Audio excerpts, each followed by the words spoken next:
Good morning to all of you standard 9 student.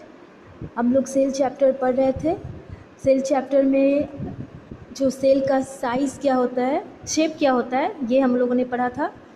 अब cell जो है, सेल में का शेप कैसा होगा, तो हम लोग देखिए अलग अलग तरह के जो भी फंक्शन है उसके अकॉर्डिंग सेल का अपना अलग अलग शेप होता है। जैसे न्यूरॉन सेल हो गया, मसल सेल हो गया, लीवर सेल हो गया, ह्यूमन स्पर्म सेल हो गया, सबका अपना अलग अलग शेप है।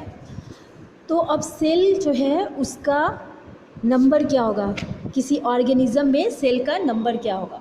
तो देखो ये एकदम परफेक्टली हम कभी नहीं बता सकते कि सेल का नंबर क्या होगा। सेल जो है वो डिवाइड होकर जो एक यूनिसेलुलर ऑर्गेनिज्म है उसमें तो जो यूनिसेलुलर ऑर्गेनिज्म होगा, जैसे यूनिसेलुलर है, अमीबा है, तो उसमें तो एक सेल होगा। तो उसमें वो बोलना ही नहीं है कि नंबर ऑफ सेल क्या होगा, उसमें तो ये यूनि नाम ही है, मीन्स कि वन सेल्ड एनिमल है ये अपना सारा फंक्शन वन सेल से करेगा। लेकिन जो सेल खुद को डिवाइड करके फिर अगेन सेल को बढ़ाता है, अपनी संख्या को बढ़ाता है, तो मल्टी सेलुलर ऑर्गेनिज्म हो जाता है। और वो अपने फंक्शन के अकॉर्डिंग उसके हर एक जो ऑर्गन्स हैं सबका अपना अपना शेप होता है। और उसी तरह से फिर ऑर्गेनिज्म का जो साइज़ होता है, जैसे समझो कि एक रैट है और एक एलिफेंट है, तो रैट का जो भी उसका साइज़ है उसके अकॉर्डिंग ही उसका सेल जो है उस जगह पे वो उसको भरेगा, फिल करेगा, उतना ही नंबर वो बढ़ाएगा अपनी संख्या को, उसको बनाने में उतना ही नंबर लगेगा। तो इसलिए हम कह सकते हैं कि स्मॉल साइज़ एनिमल जो भी होंगे उसमें जो उसका सेल है वो लेस होगा, कम नंबर ऑफ सेल होंगे, नंबर ऑफ सेल्स कम होंगे। लेकिन जो बिग ऑर्गेनिज्म होंगे जैसे एलिफेंट होंगे, वो रैट से कितना ज़्यादा है, तो मोर नंबर ऑफ सेल, उसके साइज़ के according big size organism have more number of sales.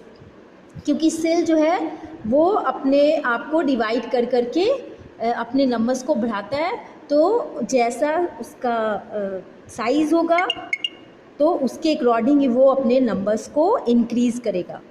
तो ऐसे एक एस्टिमेट लगाया जाता है, जैसे एक ह्यूमन बीइंग है, तो किसी भी ह्यूमन बीइंग का नंबर ऑफ सेल क्या होगा, तो एक एस्टिमेट में कहा जाता है कि ट्रिलियंस में, यानी 10⁻14 नंबर ऑफ सेल्स। ये एस्टिमेटेड है, ये एकदम एग्जैक्टली नहीं कहा गया है। उसी तरह अब वो सारे जितने भी ऑर्गेनिज्म हैं सब में सेल्स के जो वॉल्यूम होंगे वो सेम होंगे। जैसे कि अगर हम कैट, डॉग और ह्यूमन बीइंग या एलिफेंट, जिसका भी 3 ऑर्गेनिज्म का एक ही सेल लेते हैं, जैसे उसका भी न्यूरॉन सेल लेते हैं, उसका भी न्यूरॉन सेल लेते हैं, उसका भी न्यूरॉन सेल लेते हैं, 1 2 3 3 अलग अलग सेल लिए, न्यूरॉन सेल अलग अलग ऑर्गेनिज्म के, तो उसका जो न्यूरॉन सेल होगा उसका वॉल्यूम सेम होगा।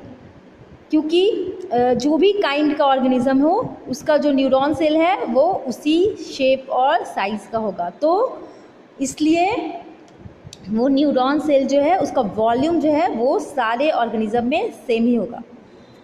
तो ये सारा हम लोग शेप पढ़ लिए, नंबर ऑफ सेल्स पढ़ लिए, वॉल्यूम ऑफ सेल पढ़ लिए। अब सेल्स को हम लोग सेल को जो है वो दिखा कैसे, हम लोग पहले पढ़ चुके हैं उसकी हिस्ट्री में कि जो रॉबर्ट हुक जो है,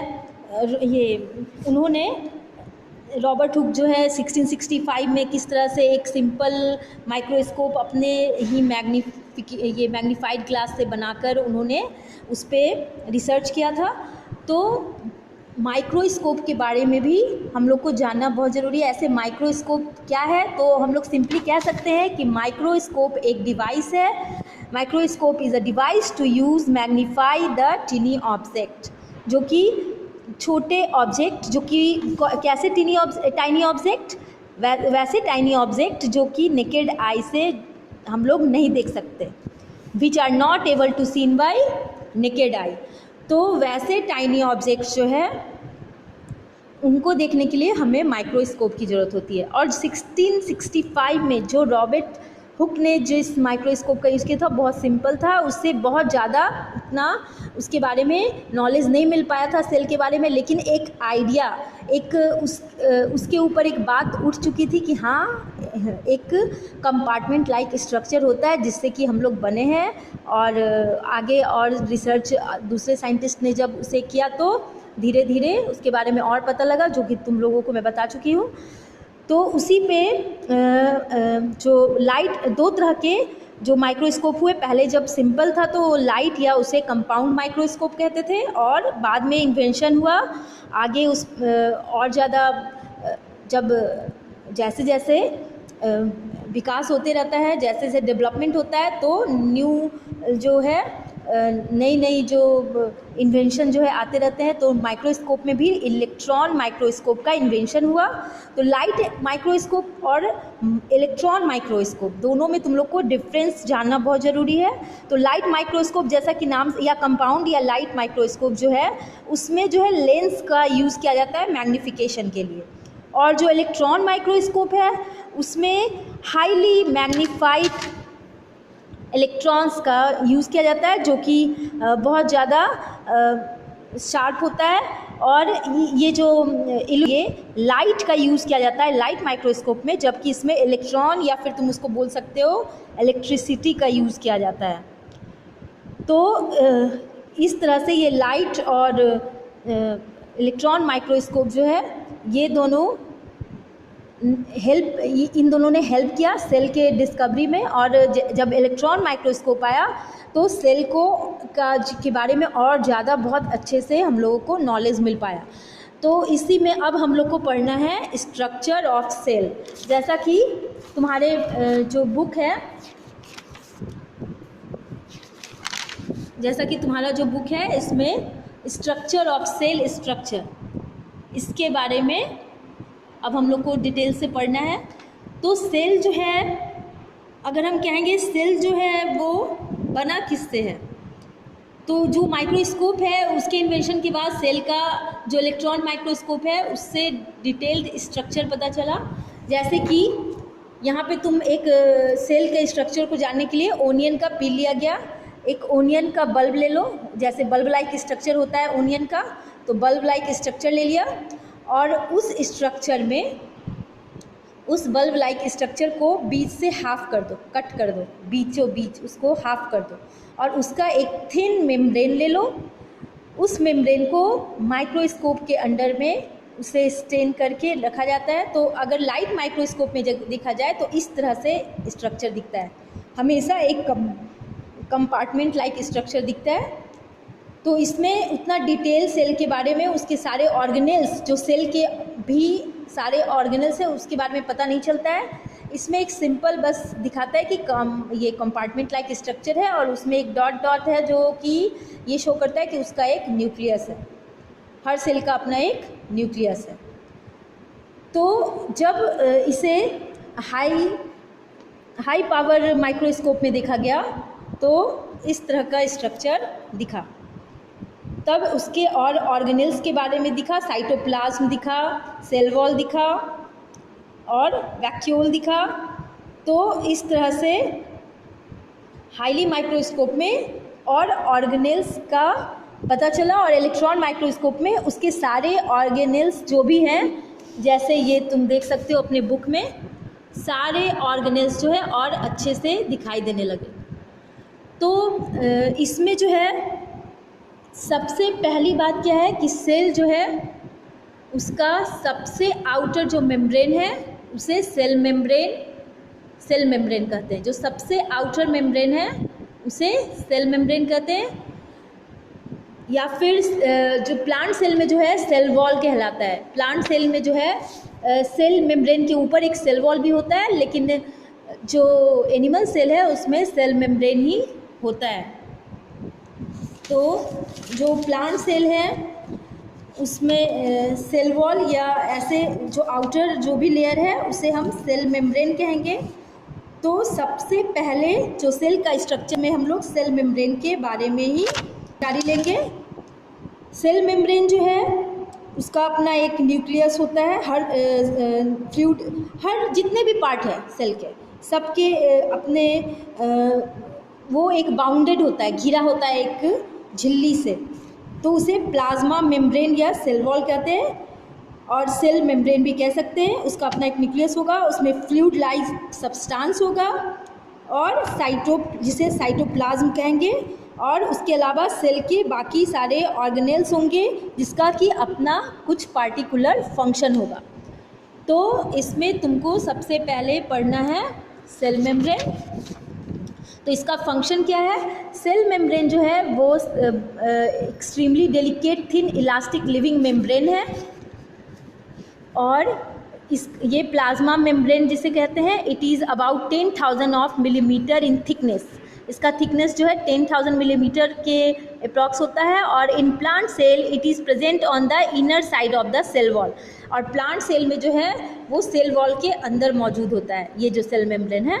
और the plasma membrane is made up of 2 layers. Plasma membrane है वो 2 लेयर से बना होता है, जो कि एक लिपिड है, लिपिड जो फैट कहला, और उसके साथ में क्या होता है? प्रोटीन मॉलिक्यूल्स होता है, जो कि सैंडविच जैसे, सैंडविच तुम देखते हो ब्रेड में दो ब्रेड के बीच में जो भी मटेरियल्स है हम उसमें अंदर डालकर लगाते हैं, तो उसी तरह से सैंडविच के रूप में वो लेयर होता है प्रोटीन एंड फैट के, जो कि घिरा रहता है, एम्बेडेड होता है। The structure of plasma membrane can be observed under an electron microscope only. It is selectively permeable membrane which allows, ये इसका क्या करता है? ये एक सेलेक्टिवली परमिएबल मेम्ब्रेन है जो कि फ्लो करता है सब्सटेंस को, वही सब्सटेंस जो कि अंदर और बाहर उसी सब्सटेंस को आने है जो कि उसके लिए ज़रूरी है। Thus it helps in maintaining the distinct chemical composition of cell, यानी ये जो है सेल के को हेल्प करता है मेंटेन करने में। प्लाज्मा मेम्ब्रेन जो है उसके इंटरनल स्ट्रक्चर को सही रिजिडिटी और शेप में रखने में भी हेल्प करता है, और कोई वायरस इन न कर पाए उस मेम्ब्रेन के अंदर, इसे भी वो दिखता है। तो इसका फंक्शन क्या हो जाएगा?